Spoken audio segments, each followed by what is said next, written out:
Madame, mesdames, mesdemoiselles, bonjour. Bienvenue encore exclusivement sur notre canal qui parle du traitement de l'eau. Je suis Alain Roger Fotsotada, comme vous le savez très bien. Je suis spécialiste du traitement de l'eau, consultant chez SEES à Douala et Water Environmental Service.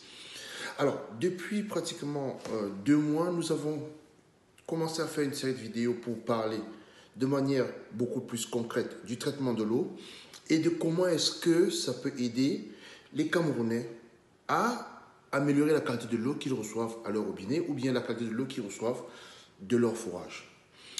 Il y a beaucoup de petits problèmes que les gens nous ont posés pour comprendre le mécanisme du traitement de l'eau en lui-même. Et il y a une partie beaucoup plus importante, notamment pour le traitement, dans le traitement des eaux de forage, qui concerne la désinfection.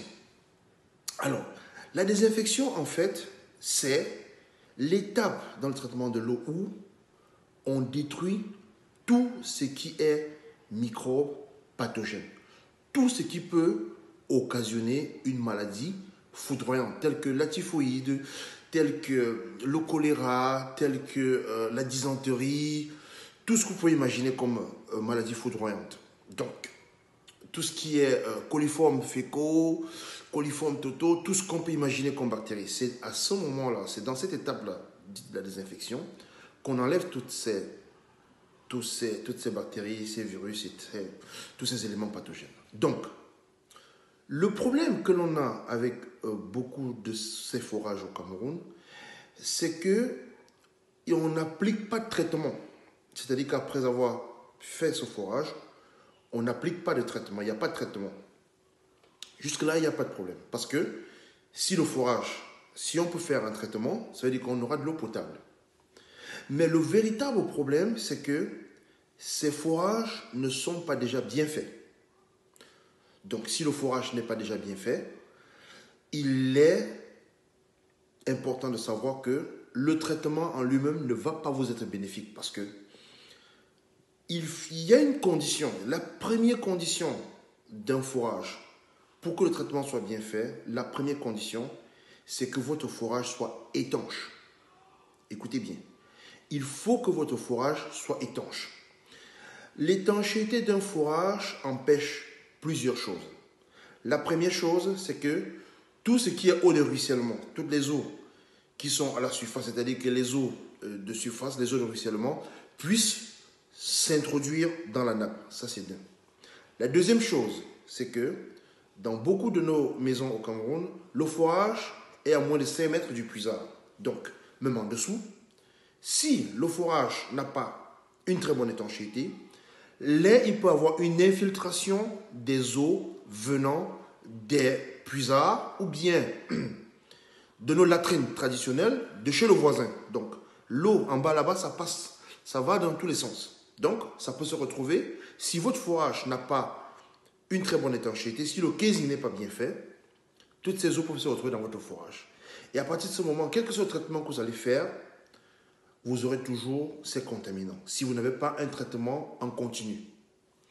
Je parle du traitement en continu, pourquoi? Parce que beaucoup nous ont approchés parce qu'ils disent qu'ils veulent faire un traitement tous les 2 mois, tous les 6 mois, désinfectant de leur forage. C'est-à-dire, on prend le chlore, on verse dans le forage et puis l'eau qui va ressortir est désinfectée. Ah ben non.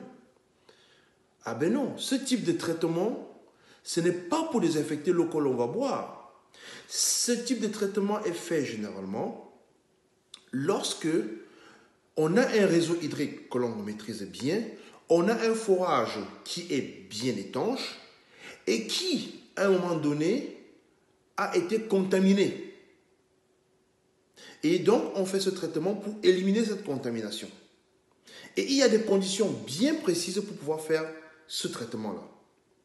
Ce type de traitement, ces conditions-là, je vais vous en énumérer une ou deux ici. La première condition, c'est que votre forage soit étanche. La deuxième condition, c'est que vous connaissez votre réseau hydrique, c'est-à-dire toute la tuyauterie qui est reliée à ce forage. La troisième chose, c'est d'avoir toutes les informations sur votre forage, c'est-à-dire la profondeur, le diamètre du casing, le niveau de l'eau dans votre fourrage. Il y a tous ces éléments. Ça, c'est quelques-uns des éléments qu'il faut connaître. Il y a plein d'autres éléments qu'il faut connaître parce qu'il va falloir faire des calculs bien précis pour déterminer quelle est la quantité de désinfectant que l'on doit introduire dans son fourrage pour désinfecter.